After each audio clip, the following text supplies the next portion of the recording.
There comes a moment when you stop chasing motivation and start choosing discipline. This is not a moment of defeat, but one of profound clarity and power. This is your discipline era. Stop waiting for a feeling to give you permission.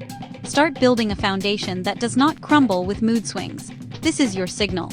This is your discipline era. Keep watching. Your life changes from this first step.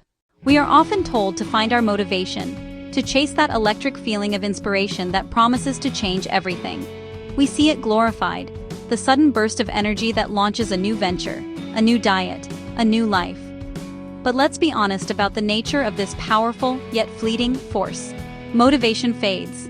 It is an unreliable guest.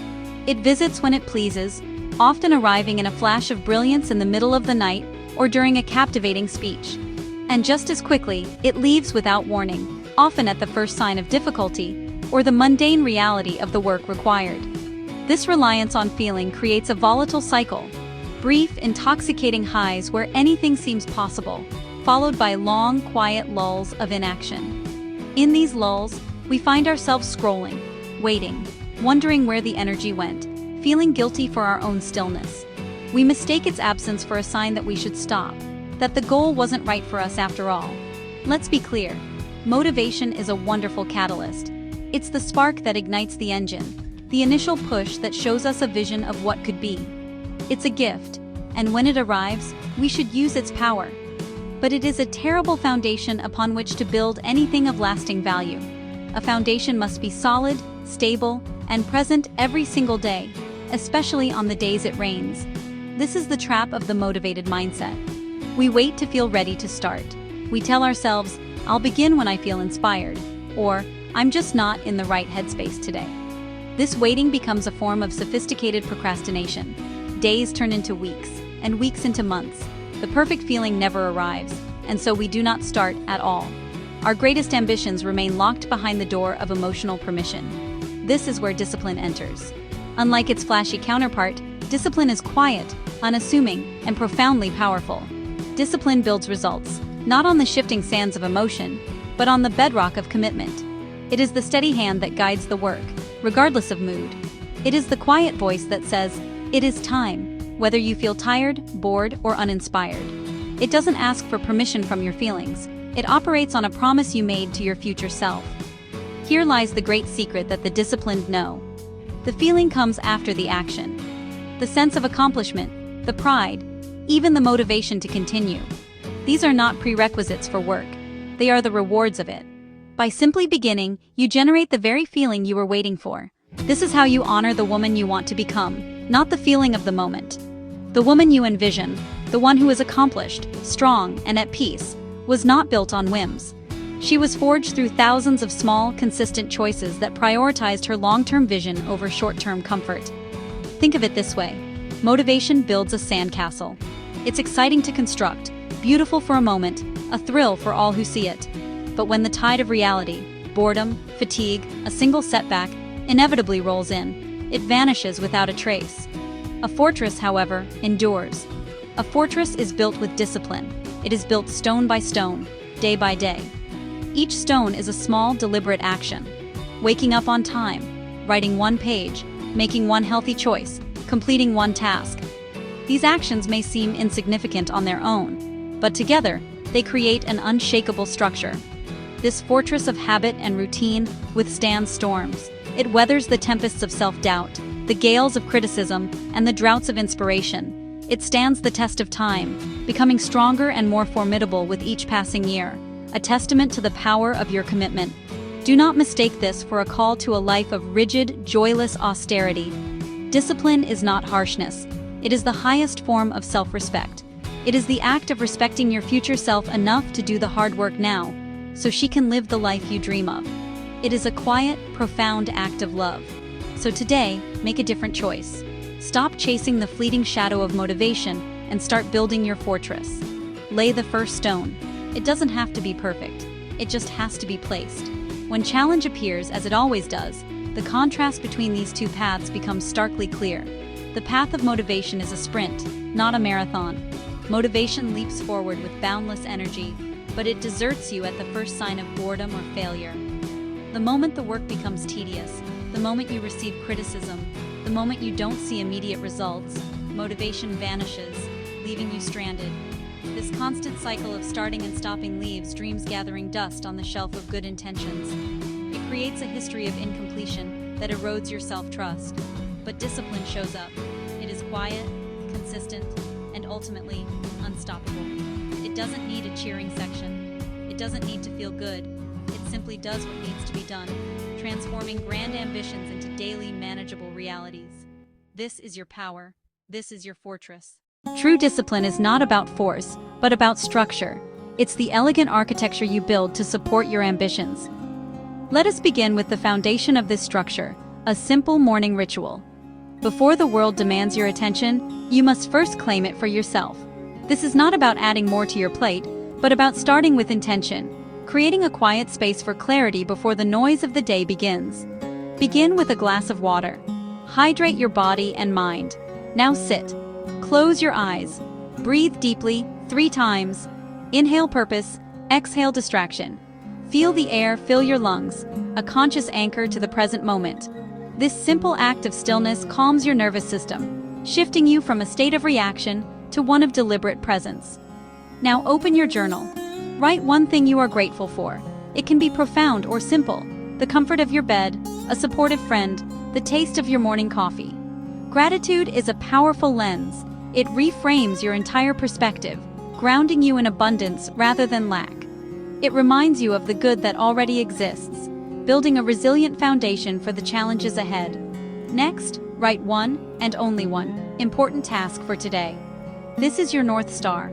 Not a sprawling to-do list that invites overwhelm, but a single, meaningful objective.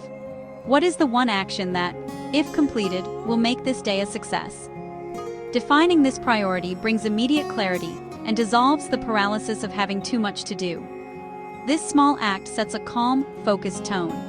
You are not a passenger in your day. You are the pilot. You are in control. The modern world is designed to fragment your attention into 1,000 pieces. Notifications, emails, and endless feeds create a state of perpetual distraction. Discipline is the tool you use to reclaim your focus. It is the conscious act of choosing where your energy flows. So, choose your most important task, the one you identified in your morning ritual. This is where you will direct your most potent energy. Set a timer for 45 minutes. This is your container for deep work. It's long enough to achieve a state of flow, yet short enough to feel manageable. Now put your phone away, not just on silent. Place it in another room, out of sight and out of mind. Close everything else. Every tab, every application, every window that is not essential to the task at hand. Create a digital and physical sanctuary for your attention. For these 45 minutes, there is only one task, and it receives your undivided focus. This is how meaningful work gets done. When the timer ends, stop. Even if you are in a state of flow, the discipline is in honoring the boundary. Take a 10-minute break. Step away from your desk. Stretch, get some fresh air, or simply let your mind wander. This is not wasted time. It is strategic recovery, allowing your brain to consolidate information and recharge for the next sprint. As your workday concludes, initiate the shutdown routine. This is as crucial as the morning ritual. Spend the last 10 minutes tidying your workspace. A clear space cultivates a clear mind. This simple act of resetting your environment signals to your brain that the work is done. Review what you accomplished. Acknowledge your progress, especially the completion of your most important task. This reinforces your sense of capability. Then, make a loose plan for tomorrow. Just a few bullet points. This offloads the mental burden of planning, so you don't carry it into your evening.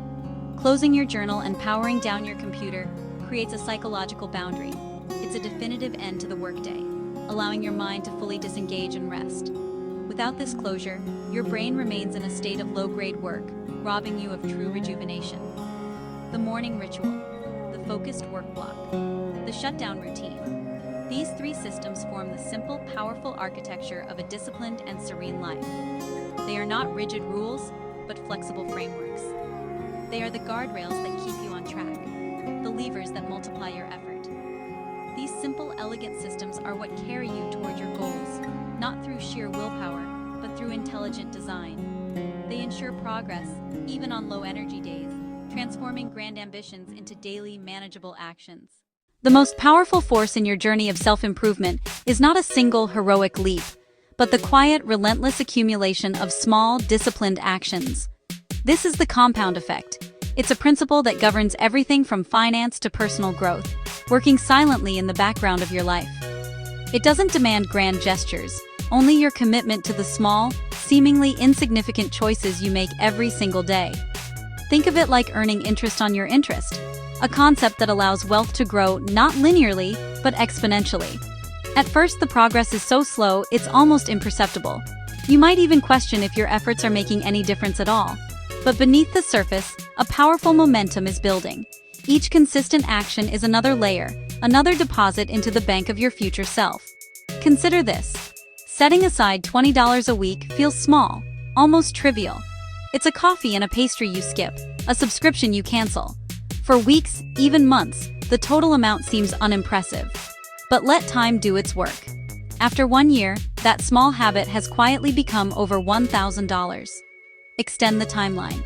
After 5 years, without increasing the amount, you've amassed over $5,000.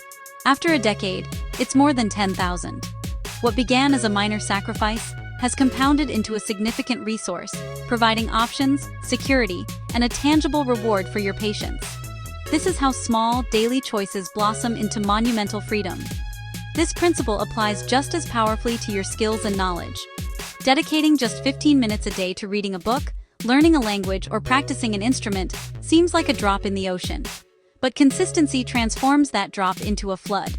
Those 15 minutes become over 90 hours in a single year, the equivalent of 2 full work weeks dedicated to your growth. In 5 years, you will have invested nearly 500 hours. Imagine the expertise you could build, the fluency you could achieve, the masterpiece you could create with 500 hours of focused effort.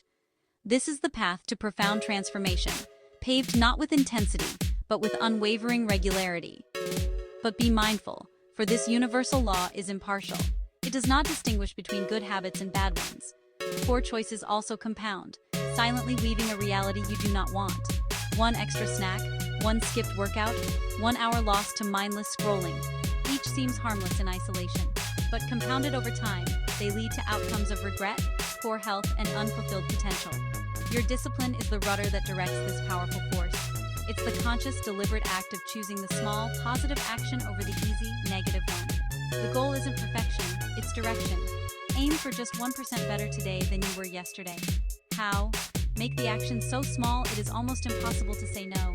Read 1 page, do 1 push-up, write 1 sentence. The victory is not in the magnitude of the task, but in the act of showing up. Remember that consistency, not intensity, is what drives sustainable, long-term change. A brutal workout that leaves you sore for a week is less effective than a simple walk you take every single day. It is the rhythm of your habits that reshapes your life. There will be days when you see no progress, days when the reward feels distant and your motivation wanes.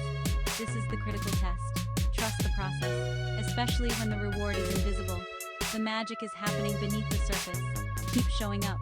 The compound effect is always working. Make it work for you. Your discipline today shapes your future tomorrow. The future is built choice by choice, day by day. Choose steady, consistent action over short-lived bursts. Choose the quiet dignity of keeping promises to yourself. This is not rigidity. It is grace, calm, and unshakable strength. Pick 1 ridiculously easy habit for the next 30 days. Make it easier to do than to avoid. Lay your first stone today. Begin your discipline era now. If this served you, subscribe and continue your journey of growth. Keep choosing discipline.